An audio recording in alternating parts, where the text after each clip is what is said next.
ఇప్పటికే తెలంగాణ హైకోర్టులో మోహన్ బాబుకు చుక్కెదురైంది. హైకోర్టులో దాఖలు చేసిన ముందస్తు బెయిల్ పిటిషన్ను ధర్మాసనం కొట్టివేసింది. రిపోర్టర్పై దాడి కేసులో రాచకొండ పోలీసులు కేసు నమోదు చేశారు. హెల్త్ కండిషన్ బాగోలేదని ముందస్తు బెయిల్ ఇవ్వాలని మోహన్ బాబు తరపు న్యాయవాది కోరారు. అయితే బెయిల్ ఇవ్వొద్దని అదనపు పబ్లిక్ ప్రాసిక్యూటర్ వాదించారు. ఇరు వర్గాల వాదనలు విన్న న్యాయమూర్తి బెయిల్ పిటిషన్ను కొట్టివేసింది.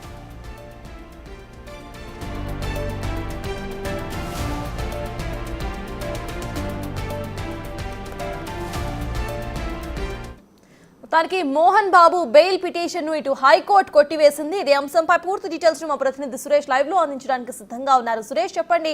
ప్రజెంట్ మనం చూస్తున్నాం బెయిల్ ను ఇటు కొట్టివేసింది కాబట్టి నెక్స్ట్ ఇటు హైకోర్టు నుండి వేరే కోర్టును ఆశ్రయించే అవకాశం ఉందనుకోవచ్చు. అసలు అప్డేట్స్ ఏంటి?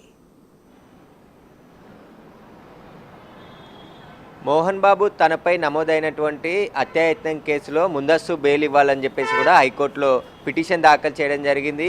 గత గురువారం వాదనలు జరిగాయి. మళ్ళీ ఈరోజు కూడా అఫిడవిట్ దాఖలు చేసిన తర్వాత హైకోర్టులో వాదనలు వినిపించారు మోహన్ బాబు అడ్వకేటు. తాను మోహన్ బాబు మనమని చూడడానికి దుబాయ్ వెళ్ళి మళ్ళీ తిరిగి తిరుపతికి వచ్చాడు. ప్రస్తుతం ఆయన తిరుపతిలోనే ఉన్నాడు. తిరుపతిలో ఆయన ఉన్న విద్యా సంస్థలకు సంబంధించిన వ్యవహారాలు చూస్తున్నాడని చెప్పేసి కూడా కోర్టుకు తెలపడం జరిగింది. ఆయన అనారోగ్యంతో కొంచెం బాధపడుతున్నాడు. బీపీ అదేవిధంగా కండరాల సమస్యతో బాధపడుతున్నాడు కాబట్టి అతనికి ముందస్తు బెయిల్ మంజూరు చేయాలని చెప్పేసి కూడా వాదనలు వినిపించడం జరిగింది. దీనికి సంబంధించి పీపీ వాదనలు వినిపించారు. ఎట్టి పరిస్థితుల్లో మోహన్ బాబుకు బెయిల్ మంజూరు చేయొద్దు, విచారణకి సహకరించే విధంగా ఆదేశాలు ఇవ్వాలని చెప్పేసి కూడా వాదనలు వినిపించడం జరిగింది.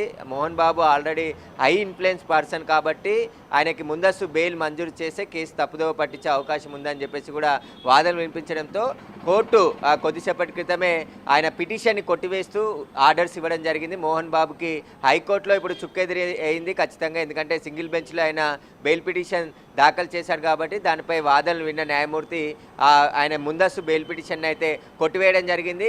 ఇంకొక రిలీఫ్ మోహన్ బాబుకు ఉండేది. ఎందుకంటే తనపై ఏదైతే పాడి షరీఫ్కి సంబంధించి కేసుతో పాటు తన కుటుంబానికి సంబంధించిన కేసులు 3 కేసులపైన రేపు 24 వరకు హైకోర్టు ఎలాంటి అరెస్ట్ కానీ విచారణ కానీ చేయొద్దని చెప్పేసి గతంలో ఆదేశాలు ఇచ్చింది. రేపటితో అవి కూడా ముగిసిపోతున్నాయి. కాబట్టి కొద్దిసేపటి క్రితమే రాచకొండ కమిషనర్ సుధీర్ బాబు కూడా మాట్లాడుతూ హైకోర్టు డైరెక్షన్తో వచ్చే ఆర్డర్స్తో మేము నడుచుకుంటాము, ఫర్దర్గా ఇన్వెస్టిగేషన్ కొనసాగిస్తాము. మరోసారి రేపు 24 తర్వాత మరొకసారి మోహన్ బాబుకు నోటీసులు ఇచ్చి విచారణకు రావాల్సిందిగా చెప్తాము. ఒకవేళ ఆయన రాకుంటే చట్టపరమైన చర్యలు కూడా తీసుకుంటామని చెప్పేసి ఆయన స్పష్టంగా చెప్పారు.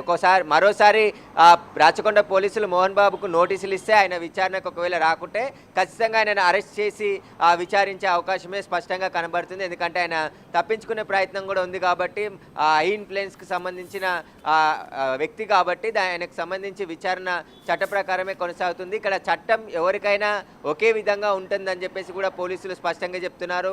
హీరోలైనా సామాన్యులైనా ప్రతి ఒక్కరికి చట్టం ఒకే విధంగా ఉంటుంది అని చెప్పేసి కూడా వాళ్ళు చెప్పడం జరిగింది. చట్ట పరిధిలోనే అందరూ నడుచుకోవాలి, చట్టానికి లోబడే విచారణ ఉంటుంది కాబట్టి దీనికి సంబంధించి ఇప్పుడు మోహన్ బాబు ఫర్దర్గా ఎలాంటి స్టెప్ తీసుకోబోతాడు. ఎందుకంటే ఆయన సుప్రీంకోర్టుకు కూడా వెళ్ళే అవకాశం ఉంది. లేదంటే డివిజన్ బెంచ్లో మరోసారి బెయిల్ పిటిషన్ దాఖలు చేస్తారా, లేదంటే సుప్రీంకోర్టులోనే నేరుగా బెయిల్ పిటిషన్ దాఖలు చేస్తారా అనేది కూడా ఆయన మీడియా ముందుకు వచ్చి మాట్లాడితే కానీ ఆయన అడ్వకేట్లు మరికొద్దిసేపట్లో వచ్చి చెప్తే కానీ విషయాలు తెలిసే అవకాశం ఉంది. ప్రస్తుతం అయితే ఆయనపై నమోదైన హత్యాయత్నం కేసులో ఖచ్చితంగా ముందస్తు బెయిల్ ఇవ్వమని చెప్పేసి హైకోర్టు ఆ పిటిషన్ని కొట్టివేయడం జరిగింది. ఇక దీని తర్వాత పోలీసులు కూడా యాక్షన్ స్టార్ట్ చేసే అవకాశం కనబడుతుంది. ఎందుకంటే హైకోర్టు ఆర్డర్ కోసమే ఎన్ని రోజులు వెయిట్ చేశారు. రేపటితో హైకోర్టు మరో ఆర్డర్ కూడా ముగిసిపోతుంది కాబట్టి ఎల్లుండి 25వ తేదీన మోహన్ బాబుకి మరోసారి నోటీసులు ఇచ్చి విచారణకు పిలిచి, ఎందుకంటే అదనపు మెజిస్ట్రేట్ హోదాలో గతంలో రాచకొండ కమిషనర్ మోహన్ బాబుకు నోటీసులు జారీ చేశారు. అదే నోటీసులని ఆయన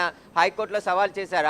ఆ నోటీసులపై నేను వెళ్ళను అని చెప్పేసి కూడా దానిపై స్టే ఇవ్వాలి, క్వాష్ చేయాలని చెప్పేసి కూడా ఆయన కోరడం జరిగింది. దానికి సంబంధించి 24 వరకు ఆ టైం ఇవ్వడంతోనే రేపు ఆ టైం కూడా ముగుస్తుంది కాబట్టి ఇటు ముందస్తు బెయిల్ పిటిషన్పై కూడా కొట్టివేసింది హైకోర్టు. కాబట్టి ఇక మోహన్ బాబు పోలీసుల విచారణకు హాజరవుతాడా, లేదంటే సుప్రీంకోర్టు కోర్టు మెట్లెక్తాడా అనేది కూడా కొద్దిసేపట్లో తెలిసే అవకాశం కనబడుతుంది. పోలీసులు అయితే ఇక యాక్షన్ స్టార్ట్ చేసే పనిలోనే ఉన్నట్టు ఖచ్చితంగా కనబడుతుంది. యాజ్ యూ సెడ్ ఇటు పోలీసులు ఇన్వెస్టిగేషన్ స్పీడప్ చేశారు అనేది మనకు అర్థమవుతుంది కాబట్టి హైకోర్టు తీర్పుతో మరి ఈయన అరెస్ట్ కూడా ఉండే అవకాశం ఉందనుకోవచ్చా? ఇప్పుడు నెగిటివ్గా ఆయనకు వచ్చింది కాబట్టి అండ్ హైలీ ఇన్ఫ్లుయెన్షియల్ పర్సన్ కాబట్టి సుప్రీంకోర్టుకి వెళ్ళినా కూడా ఇఫ్ ఇన్ కేస్ ఆయన కనుక వెళ్తే ఇటువంటి నెగిటివ్ రిజల్టే ఆయనకు మళ్ళీ మోహన్ బాబుకి ఎదురవుతుంది అని మనం అనుకోవచ్చా?